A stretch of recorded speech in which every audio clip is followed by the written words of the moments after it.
নারী বিশ্বকাপে কাল অস্ট্রেলিয়ার মুখোমুখি হবে বাংলাদেশ। টাইগ্রেসদের এটি পঞ্চম ম্যাচ। এই ম্যাচে হার টুর্নামেন্ট থেকে জ্যোতিদের বিদায় নিশ্চিত করে দেবে অনেকটাই। তবে শক্তিশালী অজিদের বিপক্ষেও মনোবল চাঙ্গা বাংলাদেশের। ইংল্যান্ড আর দক্ষিণ আফ্রিকার বিপক্ষে দুর্দান্ত পারফর্ম করা মেয়েরা ছেড়ে কথা বলতে রাজি নয় অজিদের। বিশাখাপত্তমে ম্যাচ শুরু হবে বিকেল 3:30টায়। আসরের প্রথম ম্যাচে পাকিস্তানের বিপক্ষে দুর্দান্ত জয়, এরপর টানা হারে দিশেহারা বাংলাদেশের মেয়েরা। গেল ম্যাচে সাউথ আফ্রিকার বিপক্ষে হারটা বেশি আক্ষেপে পোড়াচ্ছে। জয়ের দারুণ সুযোগ তৈরি করেও তীরে এসে তরি ডুবিয়েছে জ্যোতিরা। ওই ম্যাচ জিতলে অজি ম্যাচের আগে কিছুটা নির্ভর থাকাই যেত। 4 ম্যাচ খেলে মাত্র 2 পয়েন্ট স্বর্ণাদের ঝুলিতে।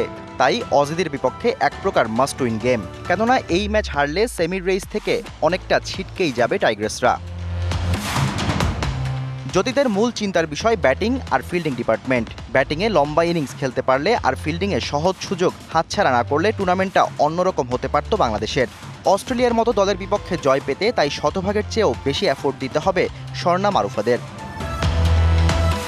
অন্যদিকে অজিদের সেমির পথ অনেকটাই নিশ্চিত। 4 ম্যাচে ওদের ঝুলিতে 7 পয়েন্ট। তাছাড়া সবশেষ ম্যাচে ভারতের বিপক্ষে রেকর্ড রান তাড়া করে জয়ে আত্মবিশ্বাসের তুঙ্গে এখন অজি নারীরা। তাই বাস্তবতা ভাবলে হেইলি গার্ডনারের মতো ম্যাচ উইনাররা স্বাভাবিক খেলা খেললেই বাংলাদেশের লড়াই করাও অনেক কঠিন হয়ে যাবে। Shahriar Hossain, DBC news desk.